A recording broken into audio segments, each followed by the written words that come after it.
माता रानी की जय हो। माता रानी की कृपा आप पर और आपके पूरे परिवार पर सदा सर्वदा बनी रहे। आज मैं आप लोगों को माता रानी की एक कथा सुनाने जा रही हूँ। नवरात्र के समय में माता रानी के इन 9 रूपों में जो एक ही परिवार में एक ही घर में माँ जन्म लेती हैं और किस तरह से अपने भक्त का कल्याण करती हैं, यह कथा मैं आप लोगों को सुनाने जा रही हूँ। बड़े ही भक्तिभाव पूर्वक और श्रद्धा पूर्वक इस कथा का श्रवण करें, जिससे कि आप लोगों का भी कल्याण हो, माता रानी की कृपा आप पर भी बने। बहुत समय पहले की बात है। एक गरीब ब्राह्मण परिवार था जिनके घर में कोई संतान नहीं थी। वह ब्राह्मण माँ दुर्गा का अनन्य भक्त था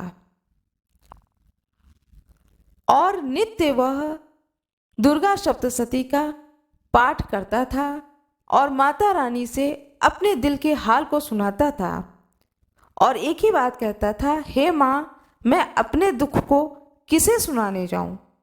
तुम्हारे सिवा कौन होगा जो मेरे दुख को समझेगा?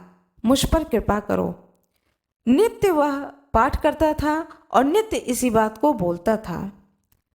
माता रानी को, माँ दुर्गा को उस ब्राह्मण पर दया आ गई और माँ ने सोचा, इसके कोई संतान नहीं है, क्यों न मैं ही अपने 9 रूपों के साथ में 9 कन्या के रूप में इस ब्राह्मण के घर में जन्म लूं।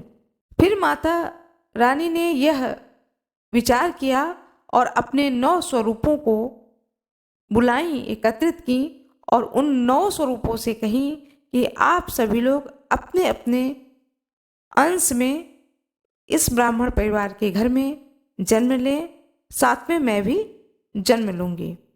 इसके बाद में उस ब्राह्मण के परिवार में एक दिन ब्राह्मण को पता चलता है कि उसकी पत्नी के गर्भ धारण हुआ है।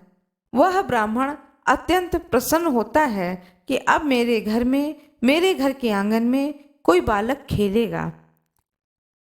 9वें महीने में जो उनकी पत्नी थी, ब्राह्मण की पत्नी, उनने एक कन्या का जन्म दिया।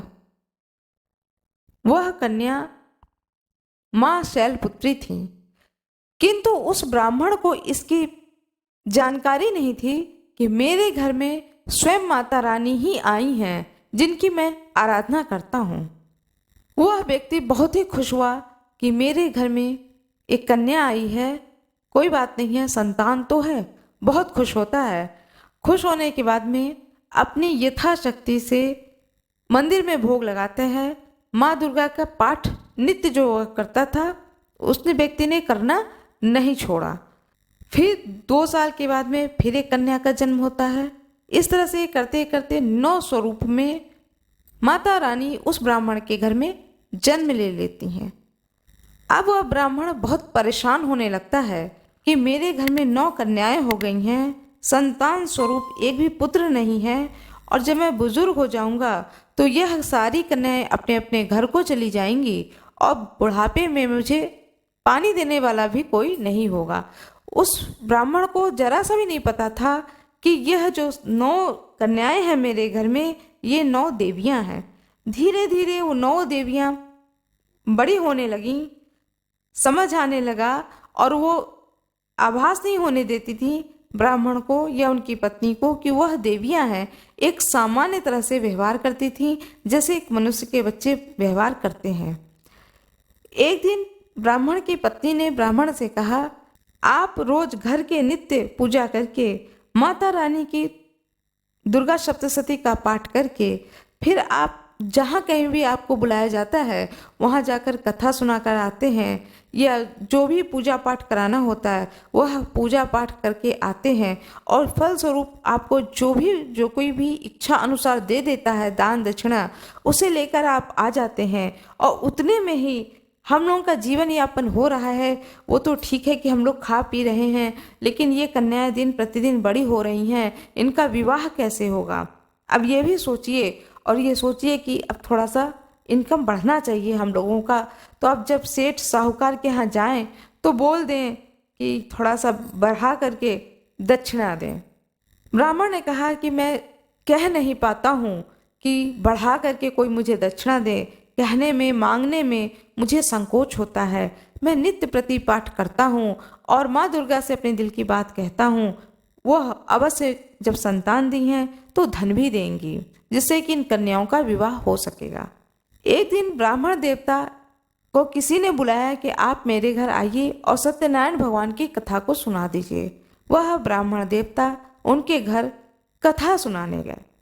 जब कथा सुनाने गए तो जब कथा सुना करके जाने लगे तो दक्षिणा स्वरूप उस व्यक्ति ने कहा कि मेरे पास धन नहीं है, बदले में मैं आपको चावल देता हूँ और दूध देता हूँ।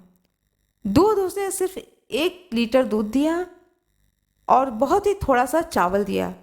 वह व्यक्ति भी बहुत ही साधारण था, उसके पास ज़्यादा कुछ था नहीं, तो उसने इतनी ही चीज़ें दी और थोड़ा सा शक्कर दिया।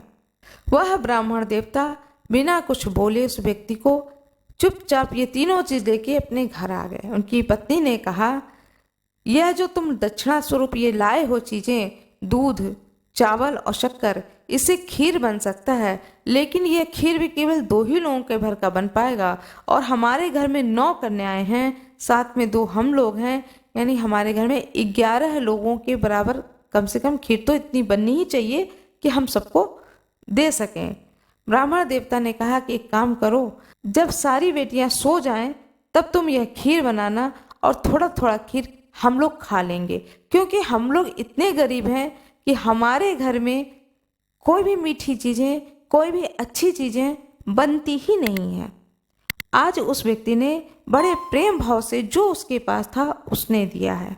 माता पिता बात कर रहे थे और उनकी बातों को 9 देवियों ने सुन लिया। उन 9 देवियों ने माता पिता से कुछ नहीं कहा और 9 देवियों ने क्या किया, एक जो सबसे पहले बड़ी बहन होती हैं वो क्या करती हैं कि जो जिस बर्तन में खीर बनेगा वह भगोना अपने बिस्तर के नीचे रख देते हैं और ऊपर अपना सो जाती हैं। दूसरी लड़की ने कलछुल रख लिया अपने पास में और वो सोने चली जाती हैं। तीसरी लड़की ने अपने पास में शक्कर का डिब्बा रख लिया और वह सोने चली जाती हैं। इस तरीके से 9 देवियों ने अपने पास में सब चीज़ें रख लेती हैं और सोने चली जाती हैं। माता पिता इंतज़ार कर रहे होते हैं कि जब 9 कन्याएं सो जाएंगी तब खीर बनेगी।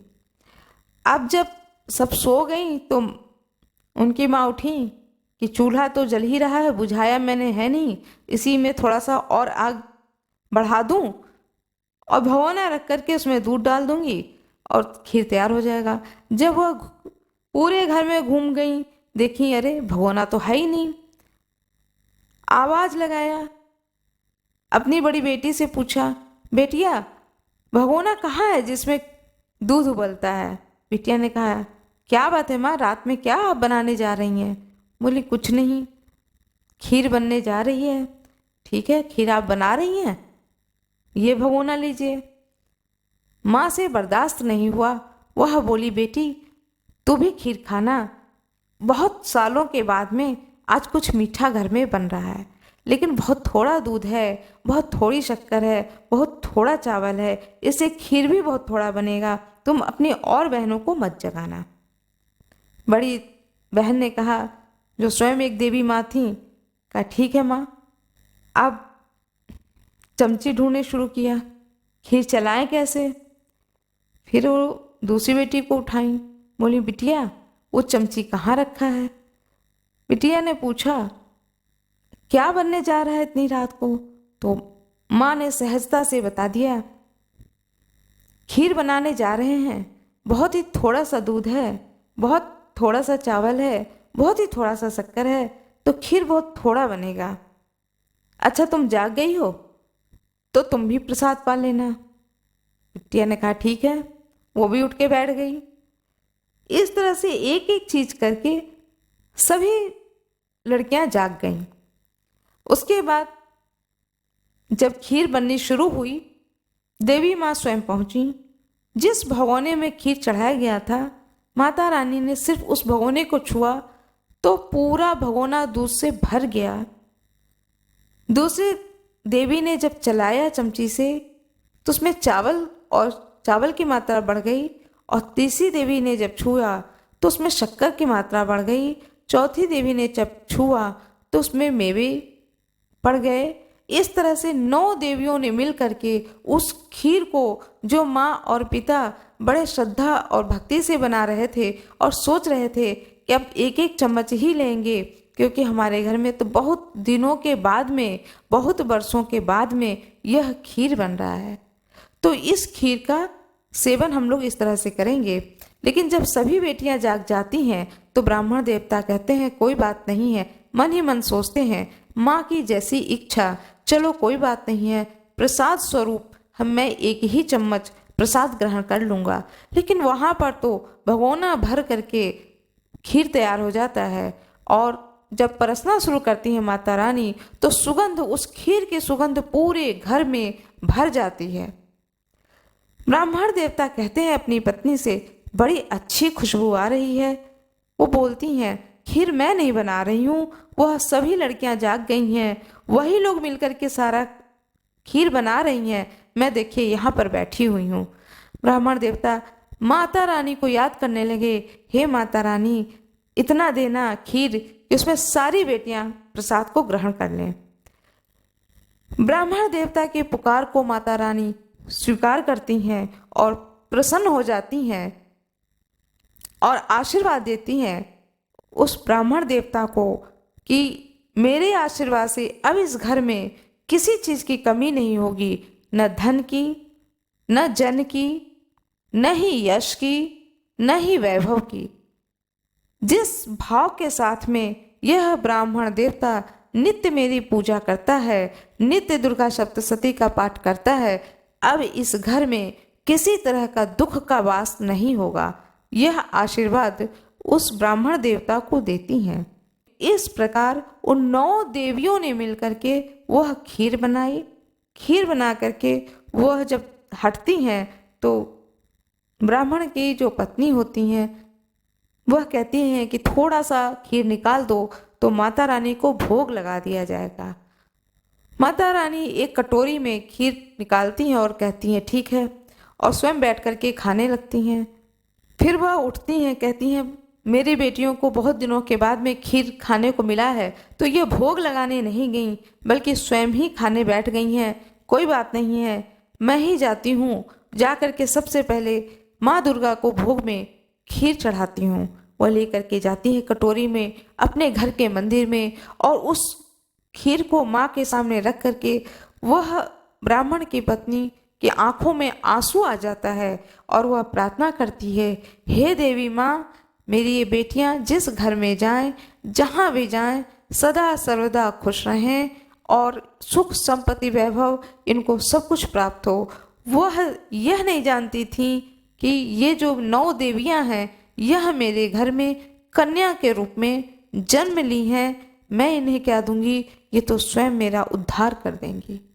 इस प्रकार माता रानी ने उस ब्राह्मण देवता का उद्धार किया।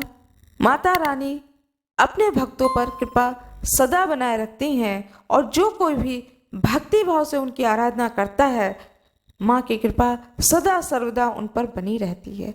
माँ दुर्गा की जय हो, माँ के 9 रूपों की जय हो, जय हो, जय हो। जिस प्रकार माँ दुर्गा ने उस ब्राह्मण देवता के ऊपर कृपा करी है, उसी प्रकार माँ दुर्गा कथा सुनने वाले को और कथा सुनाने वाले पर कृपा करें।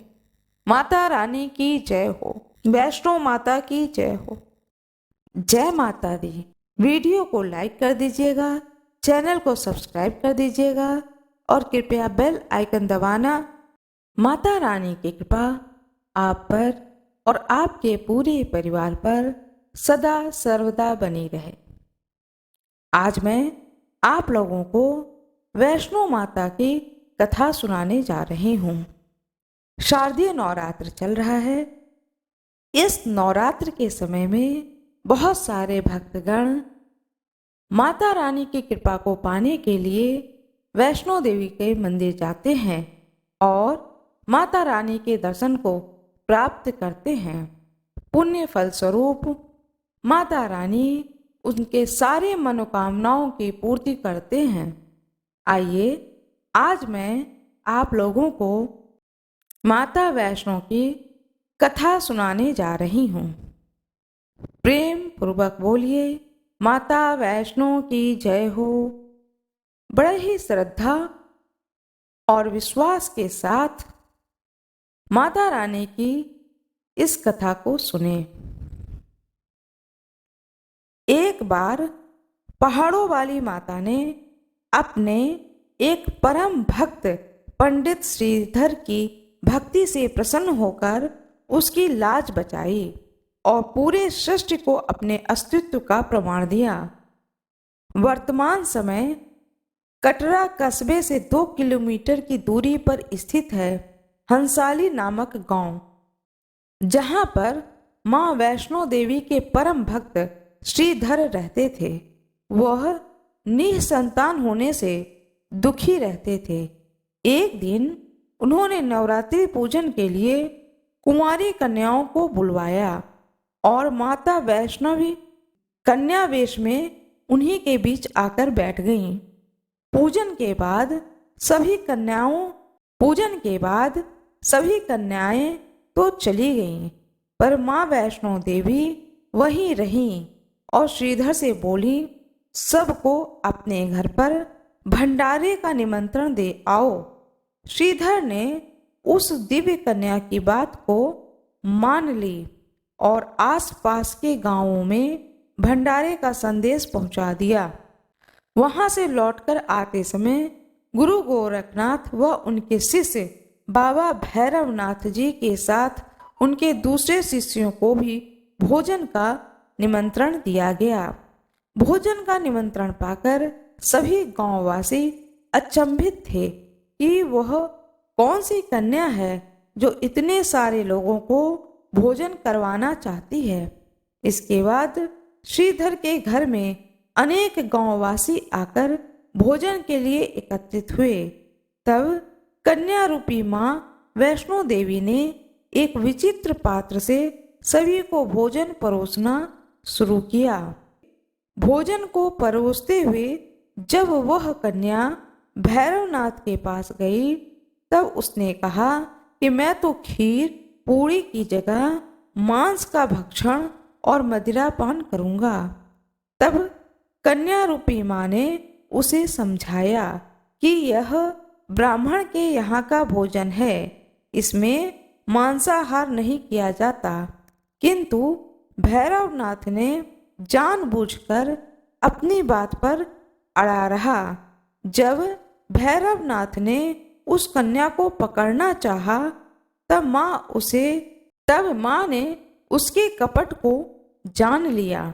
मां ने वायु रूप में बदलकर त्रिकूट पर्वत की ओर उड़ चली। भैरवनाथ भी उनके पीछे गया। ऐसा माना जाता है कि मां की रक्षा के लिए स्वयं पवन पुत्र हनुमान जी भी साथ में थे। मान्यता के अनुसार उस वक्त भी हनुमान जी माता की रक्षा के लिए उनके साथ ही थे। हनुमान जी को प्यास लगने पर माता ने उनके आग्रह पर धनुष से बाण चलाकर पहाड़ पर एक जलधारा निकाला और उस जल में अपने केश धोए। आज यह पवित्र जलधारा बाण गंगा के नाम से जानी जाती है, जिसके पवित्र जल का पान करने या इससे स्नान करने से श्रद्धालुओं की सारी थकावट और तकलीफें दूर हो जाती हैं। इस दौरान माता ने एक गुफा में प्रवेश कर 9 माह तक तपस्या की। भैरवनाथ भी उनके पीछे वहां तक आ गया। तब एक साधु ने भैरवनाथ से कहा कि तुम जिसे एक कन्या समझ रहे हो वह आदि शक्ति जगदम्बा हैं, इसलिए उस शक्ति का पीछा छोड़ दो। भैरवनाथ साधु की बात नहीं माना। तब माता गुफा की दूसरी ओर से मार्ग बनाकर बाहर निकल गईं।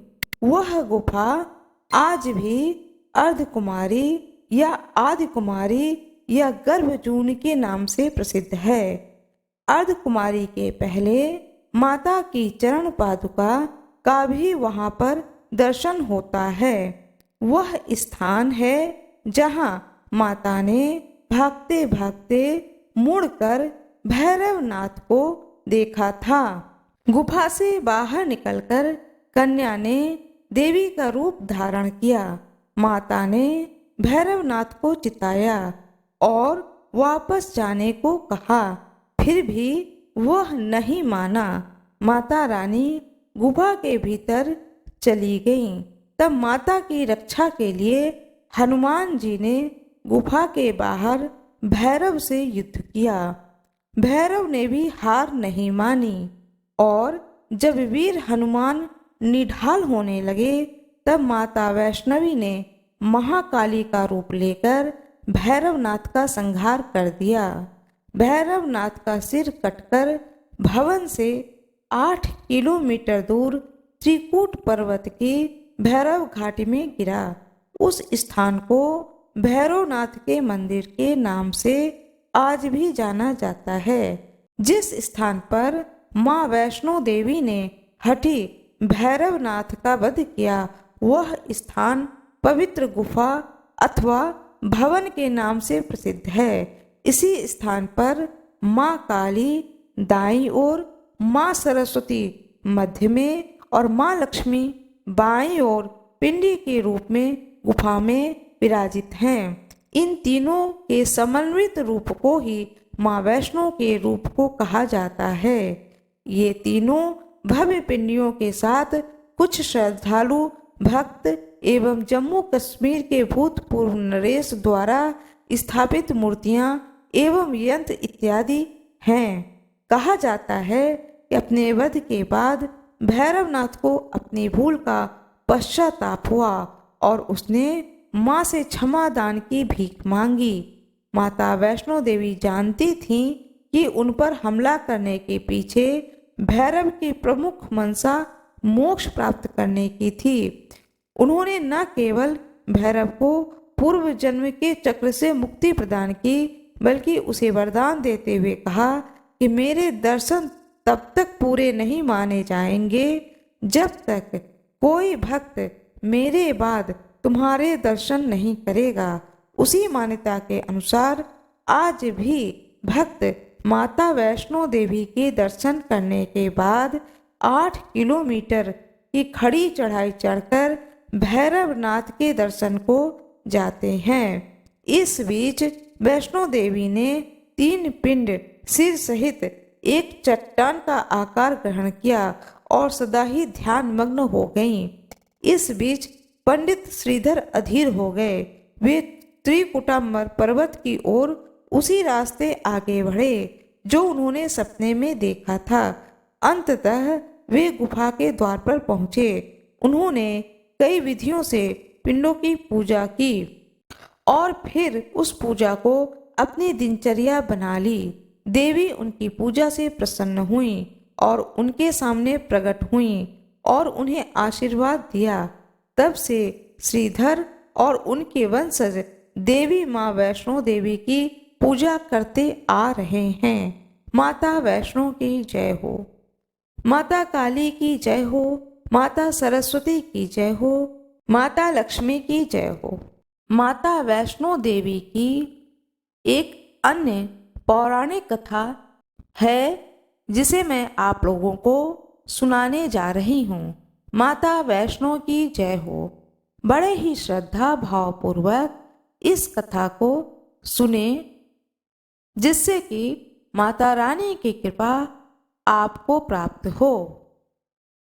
हिंदू पौराणिक मान्यताओं के अनुसार जगत में धर्म की हानि होने और अधर्म की शक्तियों के बढ़ने पर आदि शक्ति के सत्य, रज और तम तीनों रूप महासरस्वती, महालक्ष्मी और महादुर्गा ने अपने सामूहिक बल से धर्म की रक्षा के लिए एक कन्या के रूप में प्रकट हुई।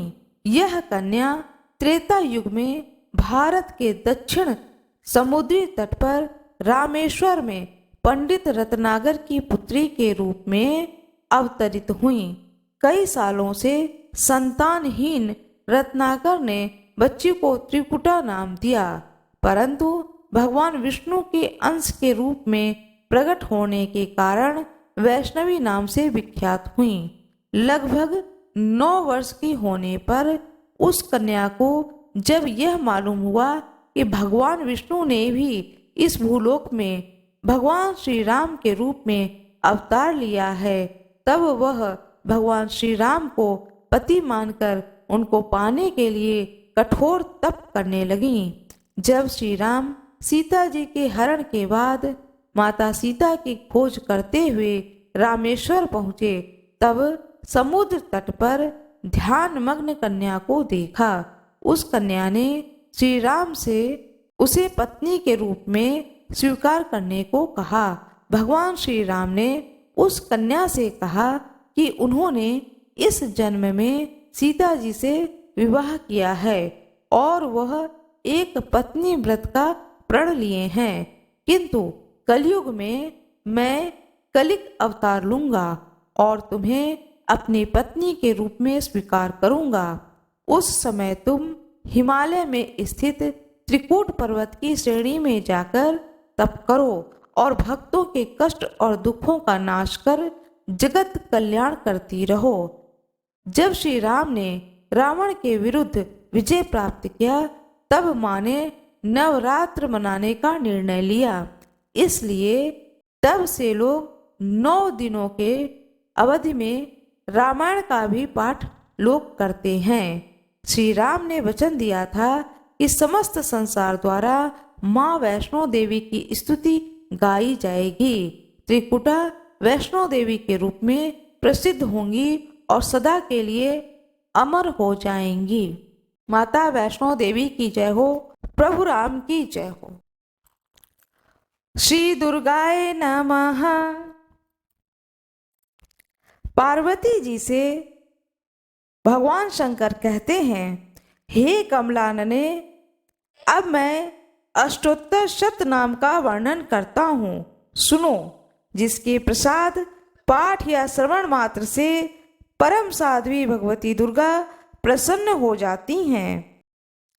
भगवान शंकर कहते हैं पार्वती जी से, हे पार्वती सुनो, हे कमल नयन सुनो।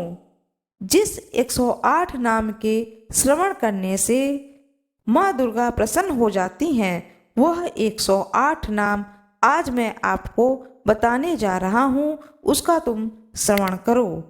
जिन 108 नाम का भगवान शिव ने वर्णन किया है, उस 108 नाम को मैं पढ़कर आप लोगों को सुना रही हूँ। नंबर 1 ओम सती, नंबर 2 साध्वी, 3 भवप्रीता, भगवान शिव पर प्रीत रखने वाली, इसलिए उनका नाम भवप्रीता है। नंबर 4 भवानी, नंबर 5 भवमोचनी, संसार बंधन से मुक्त करने वाली, इसलिए उनका नाम भवमोचनी पड़ा है। Number 6 Arya, number 7 Durga, number 8 Jaya, number 9 Adya, number 10 Trinetra, number 11 Shooldharini, number 12 Pinaka Dharini, number 13 Chitra, 14 Chanda Ghanta, प्रचंड स्वर से घंट नाद करने वाली, इसलिए उनका नाम चंद्र घंटा पड़ा। 15 महातपा, भारी तपस्या करने वाली। 16 नंबर मनः, मनन शक्ति, मनन शक्ति को बढ़ाती है माता रानी, इसलिए उनका एक नाम मनः है। नंबर 17 बुद्धि, बोध शक्ति को बढ़ाती हैं, इसलिए उनका एक नाम पड़ा बुद्धि। अहंकार, नंबर 18 अहंकार, अहंता का आश्रय, इसलिए उनका नाम पड़ा अहंकारा। 19 नंबर चित्रूपा, 20 नंबर में उनका नाम आता है चिता। 21 नंबर चितिह, चेतना। जिसका अर्थ होता है चेतना। 22 नंबर सर्व मंत्रमयी। 23 सत्ता, सत स्वरूपा होने के कारण उनका नाम सत्ता पड़ा। 24 नंबर में उनका नाम है सत्य आनंद स्वरूपनी। 25 नंबर में अनंता, जिनके स्वरूप का कहीं अंत नहीं है, इसलिए उनका नाम पड़ा अनंता। भाविनी 26 नंबर में Bhavani. 27 number Bhavya. 28 number Bhavya. 29 number Abhavya. 30 number में सदा गति। 31 शांभवी। 32 देवमाता। 33 चिंता। 34 रत्न प्रिया। 35 सर्व विद्या। 36 दक्ष कन्या। 37 दक्ष यज्ञ विनाशिनी। 38 अपर्णा। 39 अनेक वर्णा। 40 पाटला। 41 पाटलावती। 42 पाटम परिधाना। 43 कमल मंजीर रंजनी। 44 अमे विक्रमा। 45 क्रूरा। 46 सुंदरी। 47 सुर सुंदरी। 48 वन दुर्गा। 49 मातंगी। 50 मातंग मुनि पूजिता। 51 ब्राह्मणी। 52 महेश्वरी। 53 ऐन्द्री। 54 कौमारी। 55 वैष्णवी। 56 चामुंडा। 57 वाराही। 58 लक्ष्मी। 59 पुरुषाकृति। 60 विमला। 61 उत्कर्षणी। 62 ज्ञाना। 63 क्रिया। 64 नित्या। 65 बुद्धिदा। 66 बहुला। 67 बहुल प्रेमा। 68 सर्ववाहन वाहना। 69 निशुंभ शुंभ हननी। 70 महिषासुर मर्दिनी। 71 मधु कैटभ हंत्री। 72 चंड मुंड विनाशनी। 73 सर्व सुर विनाशा। 74 सर्व दानव घातनी। 75 सर्व शास्त्रमयी। 76 सत्या। 77 सर्व शास्त्र धारणी। 78 अनेक शस्त्र हस्ता। 79 अनेक शस्त्र धारणी। 80 कुमारी। 81 एक कन्या। 82 कैशोरी। 83 युवती। 84 यति। 85 अपौढ़ा। 86 पौढ़ा। 87 वृद्धमाता। 88 बलप्रदा। 89 महोदरी। 90 मुक्त केशी। 91 घोर रूपा। 92 महाबला। 93 अग्निमाला। 94 रौद्रमुखी। 95 कालरात्रि। 96 तपस्विनी। 97 नारायणी। 98 भद्रकाली। 99 विष्णुमाया। 100 जलोदरी। 101 शिवदूती। 102 कराली। 103 अनंता। 104 परमेश्वरी। 105 कात्यायनी। 106 सावित्री। 107 प्रतीक्षा। 108 ब्रह्मवादिनी। पार्वती जी से भगवान शंकर कहते हैं, हे देवी पार्वती, जो प्रतिदिन दुर्गा जी के इस 108 नाम का पाठ करता है, उसके लिए तीनों लोकों में कुछ भी असाध्य नहीं है। वह धन, धान्य, पुत्र, स्त्री, धर्म आदि 4 पुरुषार्थ तथा अंत में सनातन मुक्ति भी प्राप्त कर लेता है। कुमारी का पूजन और देवी सुरेश्वरी का ध्यान करके पराभक्ति के साथ उनका पूजन करें, फिर 108 नाम का पाठ आरंभ करें। हे देवी, जो ऐसा करता है उसे सब श्रेष्ठ देवताओं से भी सिद्धि की प्राप्ति होती है। राजा उसके दास हो जाते हैं, वह राजलक्ष्मी को प्राप्त कर लेता है। वीडियो को लाइक कर दीजिएगा, चैनल को सब्सक्राइब कर दीजिएगा और कृपया बेल आइकन दबाना न भूलिएगा। धन्यवाद। या देवी सर्वभूतेषु शक्ति रूपेण संस्थिता नमस्तस्यै नमस्तस्यै नमस्तस्यै नमो नमः। माता रानी की जय हो। देश विदेश में स्थित 51 शक्तिपीठों के संदर्भ में जो यह कथा है वह कथा आज मैं आप लोगों को सुनाने जा रही हूँ। राजा प्रजापति दक्ष की पुत्री के रूप में माता जगदम्बिका ने सती के रूप में जन्म लिया था। भगवान शिव से विवाह हुआ। एक बार मुनियों का एक समूह यज्ञ करवा रहा था। यज्ञ में सभी देवताओं को बुलाया गया। जब राजा दक्ष आए तो सभी लोग खड़े हो गए, लेकिन भगवान शिव खड़े नहीं हुए। भगवान शिव राजा दक्ष के दामाद थे। यह देखकर राजा दक्ष बेहद क्रोधित हुए। दक्ष अपने दामाद शिव को हमेशा निरादर भाव से देखते थे। सती के पिता राजा प्रजापति दक्ष ने कनखल हरिद्वार में बृहस्पति सर्वे बृहासनी नामक यज्ञ का आयोजन किया था।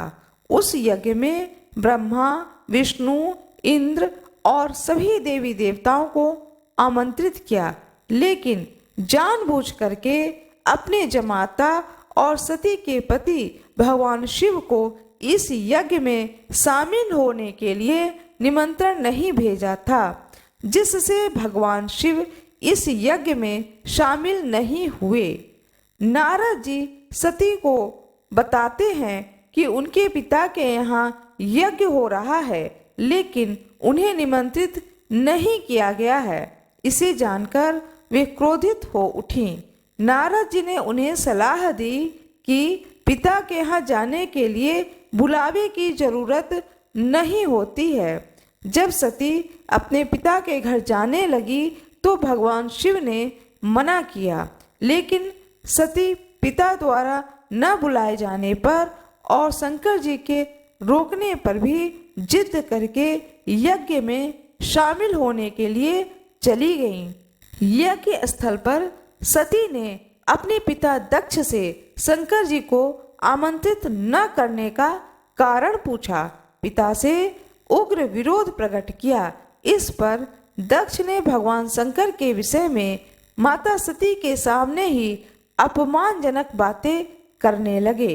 इस अपमान से पीड़ित हुई सती को यह सब बर्दाश्त नहीं हुआ और वहीं यज्ञ कुंड में कूदकर अपनी प्राण आहुति दे दी। भगवान शंकर को जब इस घटना का पता चला तो क्रोध से उनका तीसरा नेत्र खुल गया। सर्वत्र प्रलय सा हाहाकार मच गया।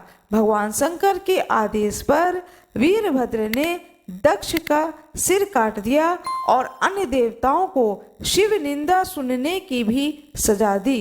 उनके गणों के उग्र कोप से भयभीत सारे देवता और ऋषिगण यज्ञ स्थल से भाग गए। तब भगवान शिव ने सती के वियोग में यज्ञ कुंड से सती के पार्थिव शरीर को निकालकर कंधे पर उठा लिया और दुखी हुए संपूर्ण भूमंडल पर भ्रमण करने लगे। भगवती सती ने अंतरिक्ष में शिव को दर्शन दिया और उनसे कहा कि जिस जिस स्थान पर उनके शरीर के खंड विभक्त होकर गिरेंगे वहां महाशक्तिपीठ का उदय होगा। सती का शव लेकर भगवान शिव पृथ्वी पर विचरण करते हुए तांडव नृत्य भी करने लगे, जिससे पृथ्वी पर प्रलय की स्थिति उत्पन्न होने लगी। पृथ्वी समेत तीनों लोकों को व्याकुल देखकर और देवों के अनुनय विनय पर भगवान विष्णु सुदर्शन चक्र से सती माता के शरीर को खंड खंड कर धरती पर गिराते गए। जब जब शिव नृत्य मुद्रा में पैर पटकते थे, भगवान विष्णु अपने चक्र से शरीर का कोई अंग काट कर उसके टुकड़े पृथ्वी पर गिरा देते थे। तंत्र चूड़ामणि के अनुसार इस प्रकार जहाँ जहाँ सती के अंग के टुकड़े गिरे, धारण के वस्त्र आभूषण आदि गिरे, वहाँ वहाँ शक्तिपीठ अस्तित्व में आया। इस तरह से कुल 51 स्थानों में माता के शक्तिपीठों का निर्माण हुआ। अगले जन्म में सती ने हिमवान राजा के घर पार्वती माँ के रूप में जन्म लिया और घोर तपस्या करके शिव जी को पुनः पति के रूप में प्राप्त किया। माता रानी की जय हो। श्री गणेशाय नमः। ओम दुर्गाय नमः। आप सभी लोगों को शारदीय नवरात्र की हार्दिक शुभकामनाएं। माता रानी की जय हो। प्राचीन शास्त्रों के अनुसार दुर्गा देवी 9 रूपों में प्रकट हुई हैं, जिनके नाम और 9 रूपों की कथा जो कि मैं आज आप लोगों को सुनाने जा रही हूँ। नवरात्र में प्रातःकालीन पूजा होनी चाहिए और संध्या के समय में भी पूरे 9 दिन माता की पूजा की जाती है।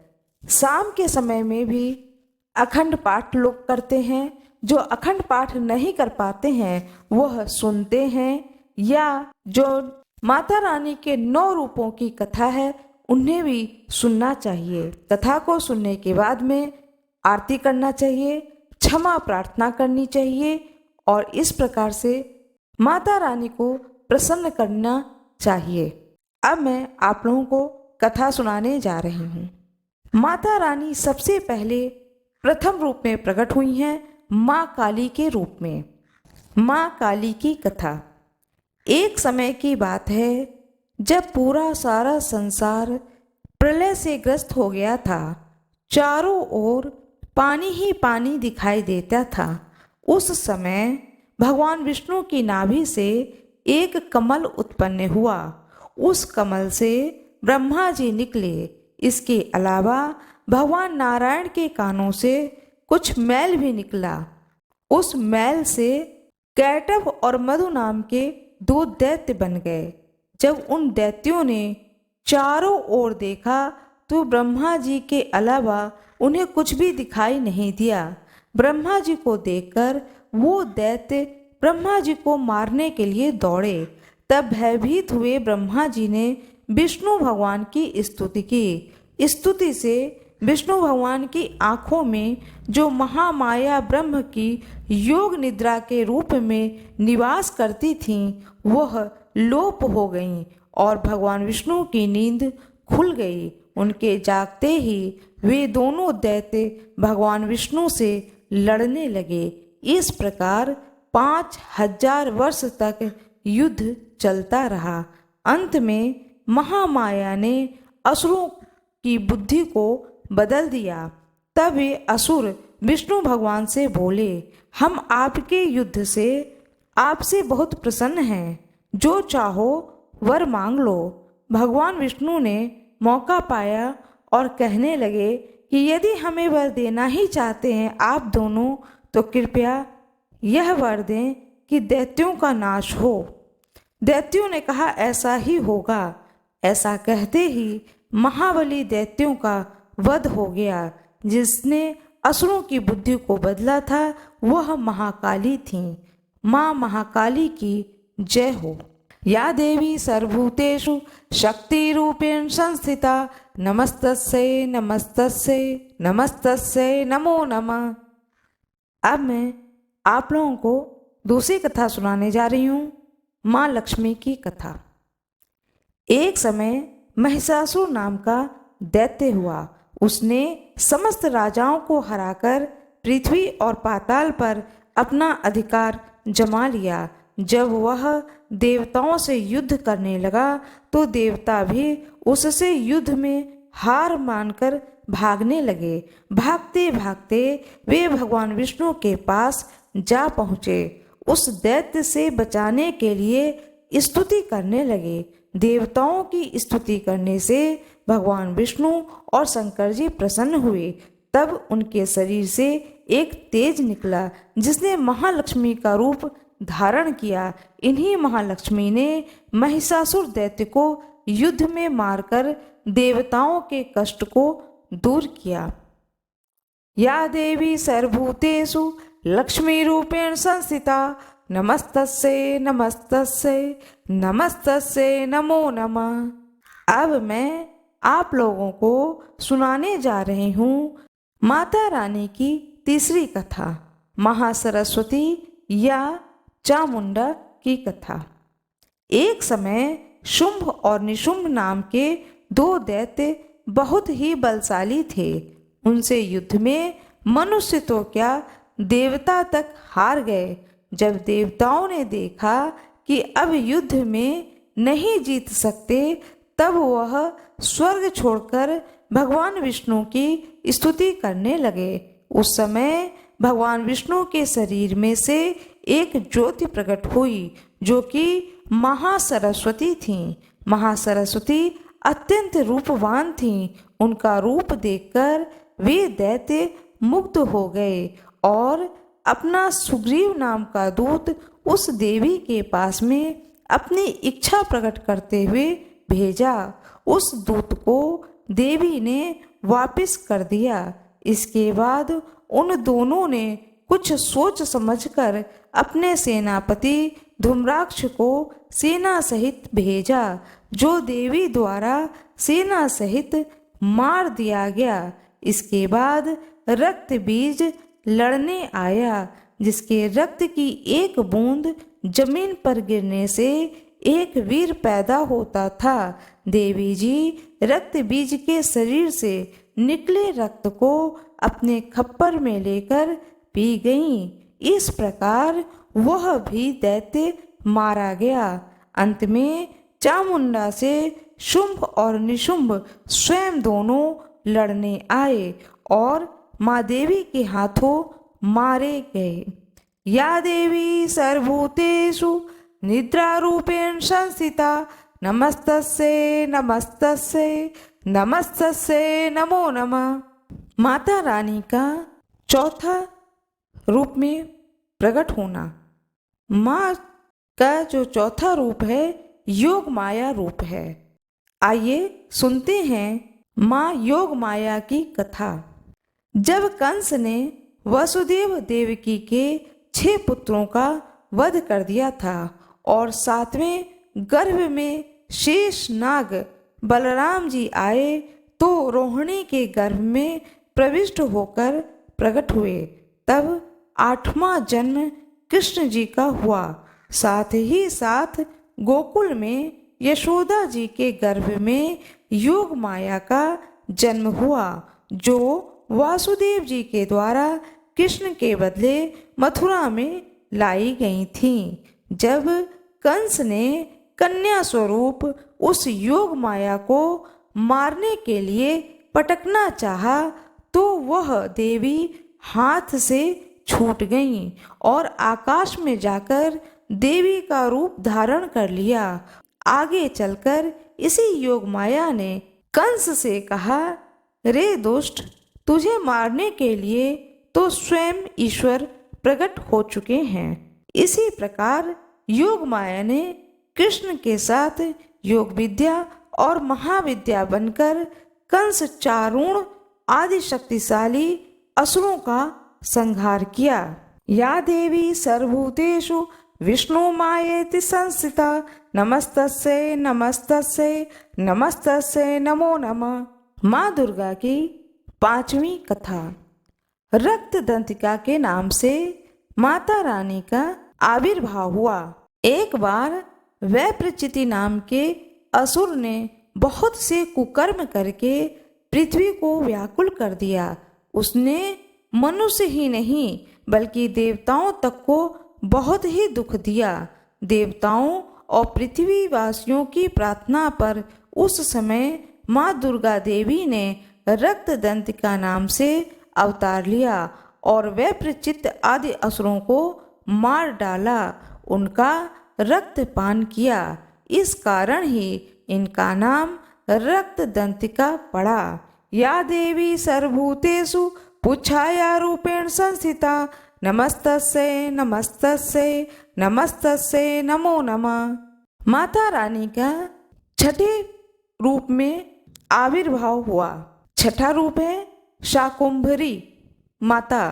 एक समय पृथ्वी पर लगातार 100 वर्षों तक पानी की वर्षा ही नहीं हुई थी। इस कारण चारों ओर हाहाकार मच गया। सभी जीव भूख और प्यास से व्याकुल हो मरने लगे। उस समय मुनियों ने मिलकर देवी भगवती की उपासना की। तब जगदम्बा ने शाकुंभरी नाम से स्त्री रूप में अवतार लिया और उनकी कृपा से जल की वर्षा हुई, जिससे पृथ्वी के समस्त जीवों को जीवन दान प्राप्त हुआ। या देवी सर्वभूतेषु श्रद्धारूपेण संस्थिता नमस्तस्यै नमस्तस्यै नमस्तस्यै नमो नमः। माता रानी का 7वां स्वरूप श्री दुर्गा। एक समय पृथ्वी पर दुर्गम नाम का राक्षस हुआ।